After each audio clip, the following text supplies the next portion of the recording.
Cinema ಇತ್ತೀಚಿನ ದಿನಗಳಲ್ಲಿ ಬರೀ ಉದ್ಯಮವಾಗಿ ಉಳ್ಕೊತಾ ಇದೆಯಾ ಹೊರತು ಸಮಾಜಕ್ಕೇನೋ ಅದರಿಂದ ನಾವು ಒಂದು ಸ್ವಲ್ಪ ಏನೋ ಕೊಡಬೇಕು ಅನ್ನೋದರ ಇದು ಕಡಿಮೆ ಆಗ್ತಾ ಇದೆ ಇತ್ತೀಚಿನ. ಸಿಂಪಲ್ ರಿಲೇಷನ್ಶಿಪ್ ತಾನೆ. ಈಗ ರಾಜ್ಕುಮಾರ್ ಅವರು ಅಭಿಮಾನಿ ದೇವರುಗಳು ಅಂತಂದರು. ಹೇಳಿದ್ರೆ ಹಿಂದಿನ ಅರ್ಥ ನಾವು ಹುಡುಕ್ಬೇಕು. ಸುಮ್ಮನೆ ಅವ್ರನ್ನ ಗ್ಲೋರಿಫೈ ಮಾಡಿಬಿಟ್ಬಿಡೋಲ್ಲ. ನೀವು ದೇವರು ಅಂದರೆ ನಮ್ಮನೆ ದೇವರು ಅಂದರು ಅಂದರೆ ಇವರು ಅದ್ಭುತ ಮನುಷ್ಯ ಅಂತ ಅಲ್ಲ. ಅದ್ರ ಹಿಂದಿನ ಅರಿವಿದೆಯಲ್ಲ, ರಾಜ್ಕುಮಾರ್ ಅವರ ಅರಿವನ್ನು ನಾವು ಅರ್ಥ ಮಾಡ್ಕೊ ಅಂದರೆ ಇವ್ರನ್ನ ದೇವರು ಅಂತ ಹೇಳಿದಾಗ ನಿಮಗೆ ಅವ್ರ ಬಗ್ಗೆ ಎಷ್ಟು ಜವಾಬ್ದಾರಿ ಇರುತ್ತೆ. ನಿಮಗೆ ರಾಜ್ಕುಮಾರ್ ಮಾಡೋ ಎಲ್ಲ ಸಿನಿಮಾದಲ್ಲೂ ಅದು ನಿಮ್ಗೆ ಕಾಣುತ್ತೆ. ತನ್ನ ಪ್ರೇಕ್ಷಕನ ಬಗ್ಗೆಗಿನ ಜವಾಬ್ದಾರಿ. ಸಮಾಜಮುಖಿ. ಅವನು ಬಂದು ನನ್ನ ಸಿನಿಮಾ ನೋಡ್ತಾ ಇದ್ದಾನೆ, ನನ್ನನ್ನು ನಂಬಿ ಬರ್ತಾ ಇದ್ದಾನೆ, ನನ್ನ ನಂಬಿದ ಮೇಲೆ ಅವ್ರನ್ನ ಅಣ್ಣವ್ರು ಅಂತ ಕರೆದಿದ್ದು ನಾವು ಸುಮ್ಮನೆ ಅಲ್ಲ, ನಿಜವಾಗ್ಲೂ ಅಣ್ಣ ಅಂತಲೇ ನಂಬಿದ್ವಿ ಅವ್ರನ್ನ. ಯಾರನ್ನಾರು ಕೇಳಿ ಅವ್ರು ಅಣ್ಣವರು ಅಂತಂದರೆ ಸುಮ್ಮನೆ ಮಾತಿಗೆ ಅಣ್ಣವರು ಅಂತ ಬರ್ತಾ ಇರಲ್ಲ ಅವ್ರ ಬಗ್ಗೆ. ಅವ್ರು ನಿಜವಾಗ್ಲೂ ನನ್ನ ಅಣ್ಣ ಅಂತಲೇ ನಂಬ್ತಾರೆ. ಅಷ್ಟು ಪ್ರೀತಿಸ್ತಾ ಇದ್ರು. ಎಲ್ರಿಗೂ ಗೊತ್ತಾದಿಲ್ಲ ಏನು ಅಂತ. ಸೊ ನಮ್ಮವ್ರನ್ನ ನಾವು ಮೋಸ ಮಾಡ್ತೀವ, ನಮ್ಮವನಿಗೆ ತೊಂದರೆ ಆಗುತ್ತೆ ಇದನ್ನು ನೋಡಿದ್ರೆ ಅಂತ ಗೊತ್ತಾದ್ರೆ ಕೊಡ್ತೀವ ಅದನ್ನ? ಇಲ್ಲ. ಬಟ್ ಎಲ್ಲವನ್ನೂ ಪರಿಚಯಿಸಬೇಕು. ನಿಜ ಈ ಥರದ ಸಮಸ್ಯೆ ಇದೆ. ಈಗ ನಾನು ಇದೇ ಕೊಕೈನ್ ಎಕ್ಸಾಂಪಲ್ ಒಂದು ಕೊಟ್ಟೆ ಅಂತಿರ್ಬೇಕು. ಕೊಕೈನ್ ಬಗ್ಗೆ ತಿಳುವಳಿಕೆ ಅವ್ನಿಗೆ ಬರಬೇಕು ನಿಜ. ಆದರೆ ಅದರ ಅಡಿಕ್ಟ್ ಅವನು ಆಗಬೇಕು ಅಂತ ನಾವು ಇದು ಮಾಡೋಕ್ಕಲ್ಲ. ಸೊ ಹಾಗೆ ಎಲ್ಲ ವಿಷಯಗಳು, ಹಿಂಸೆಯನ್ನು ಪರಿಚಯಿಸಬೇಕು. ಬಟ್ ಹಿಂಸೆ ಅಡಿಕ್ಟ್ ಅವನು ಆಗಬಾರ್ದು. ಆ ಜವಾಬ್ದಾರಿ ನನ್ನಲ್ಲಿರಬೇಕು. ಆ ಜವಾಬ್ದಾರಿ ಹೊಟ್ಟೈತಿ. ಈಗ ಬರೀ ಬಂಡವಾಳ ದೊಡ್ಡದಾಗ್ತಾ ಏನಾಗುತ್ತೆ, ಬಂಡವಾಳದ ಬಗ್ಗೆನೇ ಯೋಚನೆ ಆಗುತ್ತೆ, ಅದ್ರ ಬಗ್ಗೆನೇ ಯೋಚನೆ ಇರುತ್ತೆ. ಬಂಡವಾಳ ಹೆಂಗೆ ವಾಪಸ್ ತೆಗಿಬೇಕು ನಾನು ಅನ್ನೋದೇ ಯೋಚನೆ ಆಗಿಬಿಡುತ್ತೆ. ಹಾಗಾಗಿ ಇವಾಗ ಒಂದು ಬಂಡವಾಳ ಚಿಕ್ಕದು ಮಾಡಿ ಬಂಡವಾಳದ ಹೊರೆಯನ್ನು ಇಳಿಸ್ಕೊಂಡು ಅದರ ಬಗೆಗಿನ ತಲೆ ಕೆಡಿಸ್ಕೊಳ್ಳೋದನ್ನು ಇಳಿಸ್ಕೊಂಡು ನಾವು ವಸ್ತುವಿನ ಬಗ್ಗೆ ಗಮನ ಕೊಡೋದಕ್ಕೆ ಸಾಧ್ಯನಾ ಅಂತ ಪ್ರಯತ್ನ ಮಾಡ್ತೀವಿ. ಇನ್ನೊಂದೇ ಒಂದು ಪ್ರಶ್ನೆ ಸರ್, ರೀಸೆಂಟಾಗಿ ವೆಟ್ಟೆಯನ್ ಸಿನಿಮಾದಲ್ಲಿ ನೀವು ರಜನಿ ಸರ್ ಜೊತೆ ಮಾಡಿದ್ರಿ, ಅವ್ರ ಜೊತೆ ಸಾಕಷ್ಟು ಸಿನಿಮಾಗಳಲ್ಲಿ ಮಾಡಿದ್ದೀರಾ. ಸೊ ರಜನಿಕಾಂತ್ ಅವರು ಸೂಪರ್ ಸ್ಟಾರ್ ಯಾಕಾಗಿದ್ರು ಅನ್ನೋದಕ್ಕೆ ಅಫ್ಕೋರ್ಸ್ ಅವರ ವ್ಯಕ್ತಿತ್ವನೇ ಮೇನ್ ಕಾರಣ. ಅಣ್ಣ ಅವರ ಒಂದು ಗುಣಗಳನ್ನು ಅವರ ಹತ್ತಿರದಿಂದ ನೋಡಿದಂಥವರು, ಅವರ ಆತ್ಮೀಯರಾಗಿದ್ದರು, ಒಡನಾಡಿಗಳಾಗಿದ್ದರು.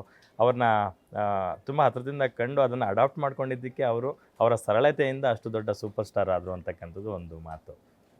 ನಿಜ, ಸರಳತೆ ತುಂಬ ಮುಖ್ಯ. ಬಟ್ ಸರಳತೆ ಇದ್ದವರೆಲ್ಲರೂ ಸೂಪರ್ ಸ್ಟಾರ್ ಆಗಿಲ್ವಲ್ಲ, ಅದನ್ನು ನಾವು ಯೋಚನೆ ಮಾಡಬೇಕಲ್ಲ. ಸೊ ಸರಳತೆ ನಿಜವಾಗ್ಲೂ ಅವರಲ್ಲಿ ನಾನು ತುಂಬ ಮೆಚ್ಚುವಂಥ.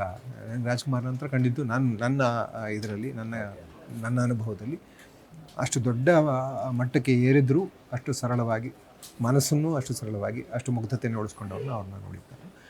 ಬಟ್ ಅದರಿಂದನೇ ಅವರು ದೊಡ್ಡ ಸ್ಟಾರ್ ಆದರು ಅಂತ ಹೇಳಿ ಬರೋದಿಲ್ಲ. ಅವಕಾಶಗಳು, ಮುಖ್ಯವಾಗಿ ಅವಕಾಶಗಳು, ಅವರ ಆಯ್ಕೆಗಳು ಜೀವನದ ಹಂತದಲ್ಲಿ, ಜೊತೆಗೆ ಅವರ ಜೊತೆ ನಿಂತಂಥ ಜನ, ಅವ್ರಿಗೆ ಸಿನಿಮಾ ಮಾಡಿದಂಥ ಟೆಕ್ನಿಷಿಯನ್ ಎಲ್ಲರೂ ಒಬ್ಬೊಬ್ಬರು ಕಾರಣ ಆಗ್ತಾರೆ. ಒಬ್ಬೊಬ್ಬರು ಹಂತವಾಗಿ ಬೆಳೆಸ್ಕೊಂಡು ಹಾಗೆಲ್ಲ ಸ್ಟಾರ್ಗಳನ್ನ ಬೆಳೆಸೋ ಒಂದು ಪದ್ಧತಿನೂ ಇವ್ರಿಗೆ ಗೊತ್ತಿತ್ತು. ಸಿನಿಮಾ ಮೇಕರ್ಗಳಿಗೆ ಅವಾಗಲೇ ನೋಡಿದ್ವಿ. ಈಗ ಒಂದು ಸಿನಿಮಾ ಮಾಡಿದ್ರೆ ಆ ಆ್ಯಕ್ಟ್ರಿಗೆ ಒಂದು ಲೆವೆಲ್ಗೆ ಪಾಪ್ಯುಲಾರಿಟಿ ಸಿಕ್ತು ಅಂತಾರೆ, ಜನಗಳ ಮನ್ನಣೆ ಸಿಕ್ತು ಅಂದರೆ ಜನಗಳ ಹತ್ರ ಅವ್ರನ್ನ ಇನ್ನೂ ಒಳ್ಳೊಳ್ಳೆ ಕಥೆಗಳ ಮೂಲಕ ತೊಗೊಂಡು ಹೋಗ್ತಾ ಇದ್ರು. ಅವ್ರನ್ನ ದೊಡ್ಡದು ಮಾಡಿ, ಅವ್ರನ್ನ ದೊಡ್ಡ ಸ್ಟಾರ್ ಮಾಡಿ, ಆ ಸ್ಟಾರ್ನ ಬೆಳೆಸ್ಕೊಂಡು ಇನ್ನೂ ಒಳ್ಳೊಳ್ಳೆ ಕಥೆಗಳನ್ನ ಹೇಳ್ತಾ ಇದ್ರು. ಇದು ಹೆಂಗೆ ಅಂದರೆ ಹಾಗೆ ಒಂದು ಉದ್ದಿಮೆಯನ್ನು ಬೆಳೆಸೋದು, ಹಾಗೆ ಪೂರ್ತಿ ಜನಗಳನ್ನೂ ಜೊತೆಗೆ ಕರ್ಕೊಂಡು ಹೋಗೋದು. ನಾನು ಎಲ್ಲ ಕಡೆನೂ ಈಗ ಎಲ್ಲ ಇಂಟರ್ವ್ಯೂಲು ಹೇಳ್ತೀನಿ. ಮಣಿರತ್ನಂ ಸರ್ ನನಗೆ ಹೇಳಿದ್ದು ಕನ್ನಡ ಸಿನಿಮಾ ಯಾಕೆ ನಾನು ಮೊದಲ ಕನ್ನಡ ಸಿನಿಮಾ ಮಾಡಿದೆ ಅಂದರೆ, ಕನ್ನಡದ ಪ್ರೇಕ್ಷಕ ಅಷ್ಟು ಪ್ರಬುದ್ಧ ಅಂತ ನಮ್ಮ ನಂಬಿಕೆ. ಕನ್ನಡದ ಪ್ರೇಕ್ಷಕನನ್ನು ಒಪ್ಪಿಸಿದ್ರೆ ನಾನು ಎಲ್ಲಿಗೆ ಬೇಕಾದ್ರೂ ಹೋಗಿ ಸಿನಿಮಾ ಮಾಡ್ಬೋದು ಅಂತ, ಅಷ್ಟು ಕ್ರಿಟಿಕಲ್ ಆಗಿ ನೋಡ್ತಾನೆ ಸಿನಿಮಾನ ಅಂತ ಅಂದ್ಬಿಟ್ಟು. ಅದನ್ನು ಇವತ್ತಿಗೂ ಬೇರೆ ಪ್ರೊಡ್ಯೂಸರ್ಸು ಚಾಚು ತಪ್ಪದೆ ಪಾಲಿಸ್ತಿದ್ದಾರೆ.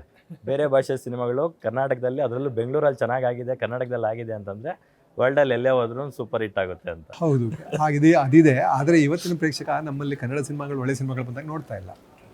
ಯಾಕೆಂದರೆ ಎಲ್ಲೋ ಒಂದು ಕಡೆ ಪ್ರೇಕ್ಷಕರನ್ನ ಬಿಟ್ಬಿಟ್ವಿ. ನಾವು ಪ್ರೇಕ್ಷಕನ ಬಗೆಗಿನ ಜವಾಬ್ದಾರಿ ಬಿಟ್ಬಿಟ್ವಿ. ಪ್ರೇಕ್ಷಕರನ್ನು ನಮ್ಮ ಜೊತೆಗೆ ಕರ್ಕೊಂಡು ಹೋಗಬೇಕು ಅನ್ನೋದನ್ನು ಬಿಟ್ಬಿಟ್ವಿ.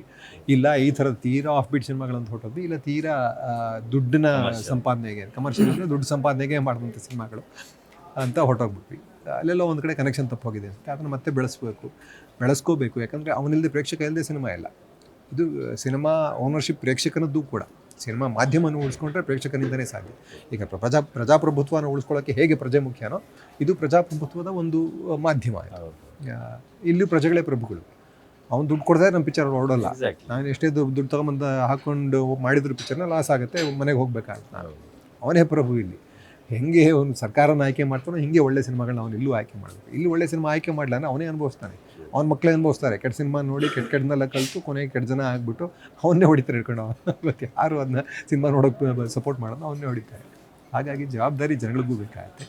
ನಾವು ಅವ್ರ ಜೊತೆ ಇಂಟ್ರಾಕ್ಷನ್ ಇಟ್ಟು ನಾವು ಅಂಥ ಸಿನಿಮಾಗಳನ್ನ ಮಾಡಬೇಕಾಗುತ್ತೆ. ಎಲ್ಲೋ ಒಂದು ಕಡೆ ಈಗ ಬರೀ ಅದಕ್ಕೆ ಬರ್ತಾ ಇದ್ದಾರೆ ಅಂದರೆ, ಯಾಕಂದರೆ ಮೇನ್ ಆಡಿಯನ್ಸ್ ಅವ್ರಿಗೆಲ್ಲ ಇರೋದು ನನಗೆ ಗೊತ್ತಿರೋ ಹಾಗೆ ಈ ಯಂಗರ್ ಜನ್ರೇಷನ್, ಟೀನೇಜ್ ಹುಡುಗರು ಇರ್ತಾರಲ್ಲ ಅಂಥವ್ರನ್ನೇ ಟಾರ್ಗೆಟ್ ಮಾಡ್ತಾರೆ. ಜಾಸ್ತಿ ಯೋಚನೆ ಮಾಡಲ್ಲ, ಬರೀ ಥ್ರಿಲ್ ಹುಡುಕ್ತಾ ಇರ್ತಾರೆ.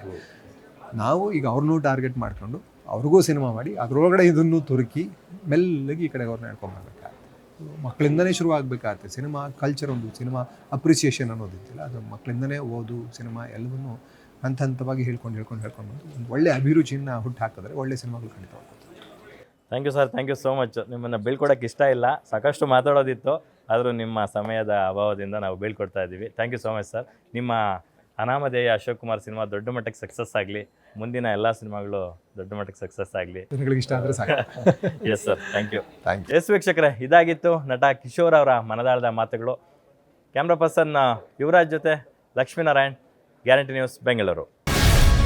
ಗ್ಯಾರಂಟಿ ನ್ಯೂಸ್, ಸುದ್ದಿ ಖಚಿತ, ನ್ಯಾಯ ನಿಶ್ಚಿತ.